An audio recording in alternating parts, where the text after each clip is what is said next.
शिक्षक साथियों और प्यारे बच्चों, सभी को मनीष का नमस्कार। साथियों, आज हम लोग एक बहुत ही महत्वपूर्ण मुद्दे पे बात करने जा रहे हैं। जैसे कि आप स्क्रीन पे देख पा रहे होंगे पीछे, हम बात करने जा रहे हैं इंस्पायर मानक की। इसकी चर्चा लगभग पूरे भारत में अभी हो रही है, हर स्कूलों में, और कई सारे बच्चे या टीचर्स इस पे ऑलरेडी काम कर रहे हैं प्रोजेक्ट्स के ऊपर।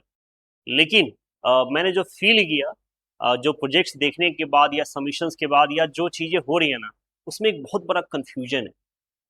कुछ लोग तो शायद सही मानक पे इसको बना पा रहे हैं, लेकिन मैक्सिमम जो देखा जा रहा है कि शायद इसको सही से समझा नहीं गया है कि इंस्पायर मानक है क्या। तो हम लोग दो पार्ट में ना, मैं पूरी कोशिश कर रहा हूँ कि आपके दो पार्ट में पूरा इंस्पायर मानक का डाउट क्लियर कर दूं कि एक्चुअली ये बाकी प्रोजेक्ट से कैसे अलग है और हमें किस तरह से पार्टिसिपेट करना है कि हमारी प्रोबेबिलिटी बहुत ज़्यादा रहे इस प्राइज को लेने में। ठीक है, बात यहाँ पे सिर्फ अवार्ड की नहीं है, बात है कि हम सही तरीके से प्रतिभागी हो और हमारा जो मानक है वो पूरा हो। तो चलिए बिना देरी के शुरू करते हैं और इस इंस्पायर मानक की जर्नी में मैं आपको लेके चलता हूँ। तो दो साथियों, पार्ट जैसे में कि आप देख बनाऊंगा। चुके, फर्स्ट पार्ट में मैं आपको पहले ये बता रहा हूँ कि एक्चुअली इंस्पायर मानक है क्या, सारा डाउट क्लियर हो जाएगा। और सेकेंड पार्ट में हम लोग उस प्रोजेक्ट में कुछ प्रोजेक्ट के सहारे आपको एग्जाम्पल दूंगा कि किस तरीके से हमें प्रोजेक्ट बनाना चाहिए इस इंस्पायर मानक के लिए, बिल्कुल अप टू डेट इंस्पायर मानक के हिसाब से। तो देखिए, इसका जो विज्ञान और प्रौद्योगिकी विभाग है, डीएसटी, उसकी ये पहल है और मतलब मैं बता नहीं सकता ये बच्चों के लिए कितनी बढ़िया होती है। साथियों, जैसा कि आप यहाँ पे हेडिंग देख रहे होंगे कि हर बड़े आविष्कार की शुरुआत एक छोटे विचार से होती है। बिल्कुल जैसे हम जो कल्पना करते हैं ना, कोई भी इन्वेंशन, आविष्कार जो आपने आज तक देखा है, आज मैं आपको पढ़ा रहा हूँ, ये जो पीछे आप स्क्रीन देख रहे हो और कैमरा देख रहे हो, जितने हाईटेक्स है, पहले हम लोग ब्लैक बोर्ड, फिर ग्रीन बोर्ड, व्हाइट बोर्ड से आगे नहीं बढ़ पा रहे थे। तो ये जो हमारी सोच थी ना, वही छोटी छोटी सोच आज इतने बड़े बड़े आविष्कारों में बदल गई है। हम यहाँ पे कुछ कंफ्यूजन दूर करेंगे। वही लिखा है कि कल्पना कीजिए कि आपके मन में कोई ऐसा विचार आ जाता है जो आपके गांव, विद्यालय या समाज की किसी वास्तविक समस्या का समाधान कर सके। यही विचार को मार्गदर्शन मिल जाए ना, तो समझिए कि वो एक आविष्कार बन जाता है। और इसी उद्देश्य को इम्प्लीमेंट करने के लिए भारत सरकार ने ये कंपटीशन लॉन्च किया, इंस्पायर मानक। इसका उद्देश्य ही है एक नेशनल, ये कह सकते हैं एस्पिरेशंस को, नेशनल नॉलेज को आगे करना। बच्चों के ये नवाचार जो वर्ड है ना, ये इस पूरे प्रोजेक्ट की जान है। ठीक है, देखिए, इस इंस्पायर मानक के जो मूल मंत्र की अगर हम बात करें तो सबसे बड़ी बात है यहाँ पे क्या है, समस्या। इस प्रोजेक्ट की सबसे बड़ी खासियत क्या है कि यहाँ पे इन्वेंशंस की बात नहीं की जा रही है, नए आविष्कार की बात नहीं की जा रही है, यहाँ बात की जा रही है छोटी छोटी समस्याओं से लेके बड़ी बड़ी समस्याओं को हल करने की। इसलिए इसमें सबसे जरूरी है कि हम प्रोजेक्ट बनाने से पहले एक समस्या को ढूंढें। हमारे आसपास, हमारे विद्यालय में, हमारे घर में, हमारे गाँव में, सोसाइटी में बहुत सारी समस्याएं हमारे दिन रात हमें घेर के रखती है। ठीक है, हम जिससे घिरे रहते हैं, हमें उसमें से कोई एक समस्या देखनी है और उसका समाधान खोजना है, एक मॉडल बनाना है। और देखिए, हो सकता है वो मॉडल एक देश में एक व्यापक बदलाव लेके आए। तो समझ रहे हैं ना, यहाँ सबसे बड़ी जड़ क्या है, समस्या को देखना। यही लिखाया गया है कि यह केवल एक प्रतियोगिता नहीं है, यह विद्यार्थियों में वैज्ञानिक सोच और रचनात्मकता को विकसित करने का एक राष्ट्रीय अभियान है, एक नेशनल कंपटीशन है। देखिए, एक मैं जो बात कर रहा था, कुछ भ्रम है हमें कि मुझे एक नई खोज करनी होगी। बहुत सारे शिक्षक भी कंफ्यूज हैं कि नहीं, इंस्पायर करना ना, कुछ नया इन्वेंशन करना है। बिल्कुल नहीं।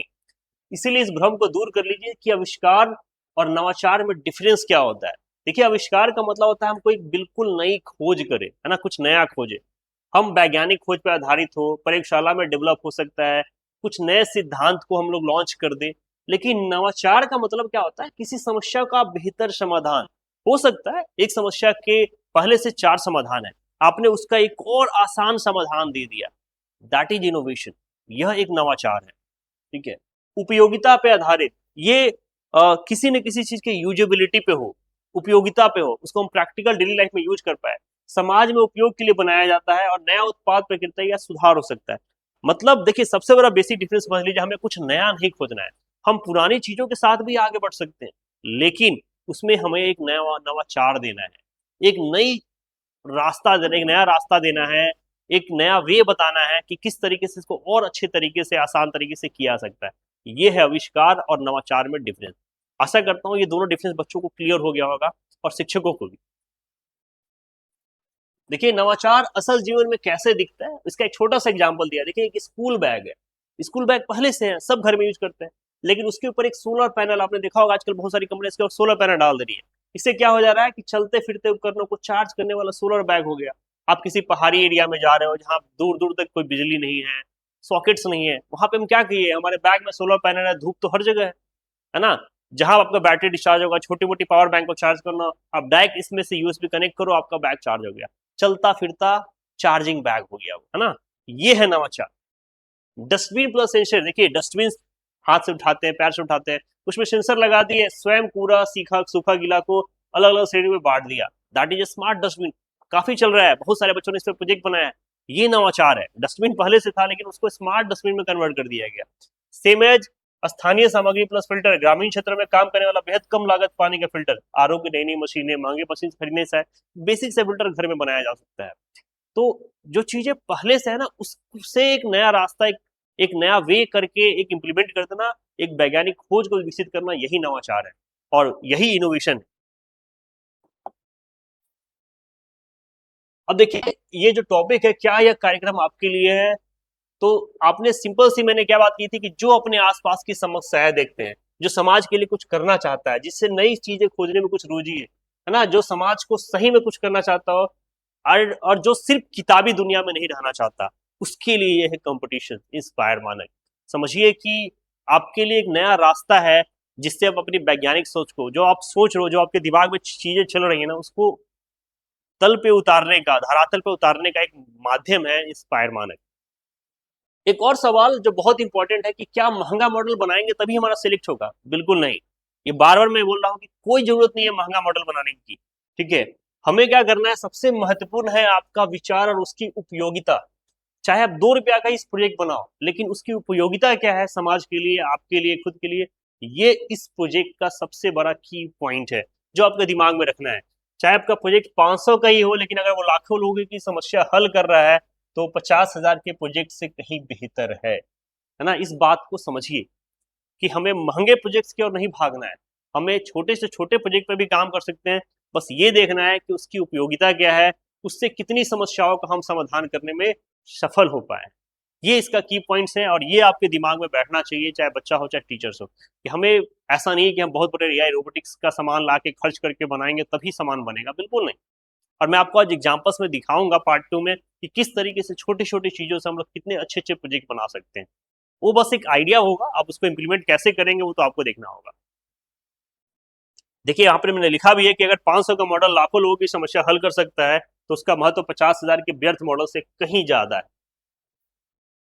इसके बाद देखिए एक अच्छे इनोवेशन की पहचान कैसे करेंगे, हमें कैसे पता चलेगा कि इंस्पायर मानक में जो मानक है, हमारा एक इनोवेशन बहुत अच्छा है। तो ध्यान रखिए सबसे बड़ी चीज है लागत, कितने कम खर्च में बनाया गया, ये भी एक इसका एक पैमाना है देखने का। इसके अलावा समस्या क्या है, क्या ये वास्तविक समस्या को हल कर रहा है या बस ऐसे ही कोई मतलब नहीं है इसका, आपने कुछ बना दिया, आविष्कार कर दिया, ऐसा कोई उपयोग ही नहीं है हमारे डेली लाइफ में।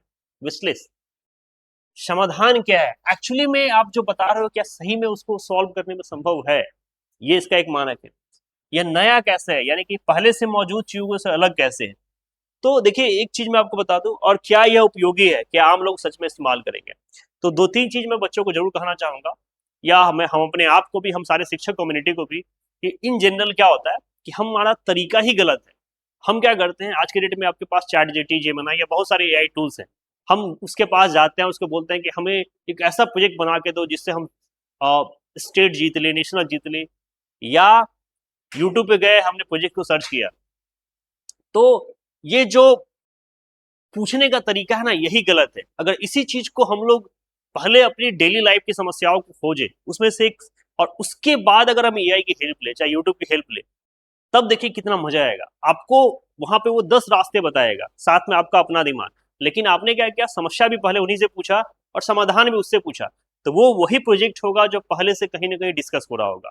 वो आपको नया कुछ नहीं दे सकता है, तो ये बात दिमाग में बैठा लीजिए, ठीक है। इसीलिए समस्या आपकी खुद की होनी चाहिए, समाधान को ढूंढने के लिए आप एआई, यूट्यूब या जो भी टूल्स का यूज करना है आप करिए। लेकिन सबसे बड़ी समस्या यह है ना कि हम लोग समस्या भी एआई से पूछ रहे हैं, समस्या भी यूट्यूब से ही पूछ रहे हैं, समाधान नहीं मिलेगा। अब क्लास में कुछ चीजें हैं जो रिसर्च करने के बाद हम लोग बात करें कि कैसे इसमें हमारी प्रोबेबिलिटी होगी विनिंग की, तो देखिए सबसे बड़ी बात है कि जो मैं बार बार बोल रहा हूँ कि हमारे पास आसपास की कोई एक समस्या ढूंढिए, ठीक है, एक उसका एक बहुत बेहद ही सरल आसान वैज्ञानिक खोज, मतलब एक ऐसा तरीका खोजिए जिससे आसानी से सॉल्व किया जाएगा। लागत कम रखिए, 500-600 से ज्यादा की लागत मत रखिए, और देखिएगा एक राष्ट्रीय स्तर का नवाचार इनोवेशन निकल के आ जाएगा। तो अगर हम, कोई भी हो, चाहे मेरे स्कूल का प्रोजेक्ट हो, चाहे कोई भी बच्चा इसको बना रहा है ना, तो अपने दिमाग में इस चीज को बैठाइए कि हमें बहुत महंगा प्रोजेक्ट नहीं बनाना है, लेकिन एक लोकल समस्या का समाधान जरूर करना है। अब जो चयन प्रक्रिया होती है, ऐसे तो आप लोगों को पता है, लेकिन मैं आपको शॉर्ट में बता दूं कि सबसे पहला चरण होता है आपका विद्यालय स्तर, जिसमें शिक्षक सर्वश्रेष्ठ विचारों का चयन करते हैं।